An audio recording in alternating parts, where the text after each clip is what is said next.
Setelah masa keemasan, datanglah masa pertaruhan. Dua pangeran dari darah yang sama, namun dengan ambisi yang berbeda. Dan dari perang saudara inilah, kekuatan besar Bani Abbasiyah mulai retak. Inilah kisah tentang fitnah besar antara Al-Amin dan Al-Ma'mun. Awal dari konflik internal yang menghantui kekhalifahan selama berabad-abad. Sebelum melanjutkan cerita di atas, kita intro terlebih dahulu.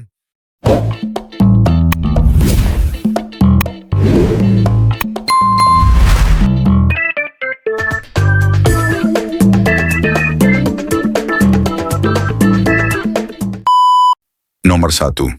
Perang Saudara, Al-Amin vs Al-Ma'mun.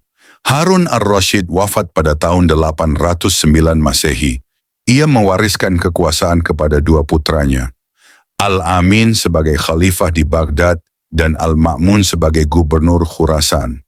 Namun ambisi dan kecurigaan membuat persaudaraan berubah menjadi permusuhan.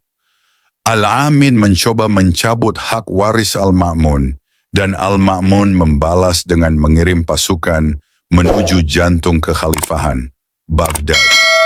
Perang saudara pun pecah. Tahun 813 Baghdad jatuh ke tangan Al-Ma'mun. Al-Amin ditangkap dan dibunuh. Kepalanya dikirim ke istana sebagai simbol kekalahan. Nomor 2. Al-Ma'mun, khalifah filosof dan pertentangan akidah. Al-Ma'mun dikenal sebagai khalifah intelektual. Ia memperluas pengaruh Bait al-Hikmah dan mendorong pengembangan filsafat, logika, dan sains. Namun Al-Ma'mun juga memicu kontroversi besar. Ia mendukung paham Mu'tazilah dan memaksakan doktrin Al-Quran adalah makhluk. Inilah awal dari mihnah, inkuisisi agama yang menindas ulama yang menolak doktrin resmi. Imam Ahmad bin Hanbal adalah salah satu korban yang paling terkenal.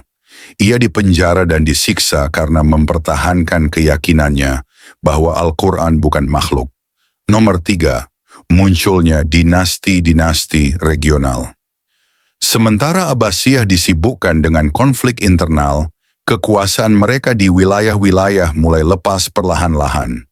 Beberapa wilayah mulai membentuk kekuasaan sendiri, seperti dinasti Aghlabiyah di Afrika Utara, Tahiriyah di Khurasan, dan Idrisiyah di Maroko. Mereka masih mengakui Abbasiyah secara simbolis, tapi dalam praktiknya mereka merdeka. Inilah awal dari melemahnya kekuasaan pusat. Nomor 4. Dinasti Buwayhi, Abbasiyah jadi boneka. Di abad ke-10, kekuasaan Abbasiyah benar-benar runtuh secara politik. Pasukan Syiah Bani Buwayhi dari Persia masuk ke Baghdad dan mengambil alih pemerintahan. Khalifah tetap ada, tapi hanya sebagai simbol keagamaan. Pemerintahan sejati berada di tangan Amir al-Umara dari Buwayhi. Abbasiyah resmi menjadi boneka politik. Fitnah, perpecahan, dan kekuasaan yang diperebutkan menjadi tanda zaman kelam Abbasiyah. Namun, lentera ilmu belum padam. Warisan intelektual mereka tetap menyala. Di episode berikutnya, kita akan menyaksikan bagaimana dunia berubah drastis ketika badai dari timur datang membawa kehancuran. Kisah tragis kejatuhan Baghdad di tangan bangsa Mongol. Kalau kamu suka seri ini, klik like dan share ke temanmu yang suka sejarah. Dan jangan lupa subscribe agar tak ketinggalan kisah selanjutnya.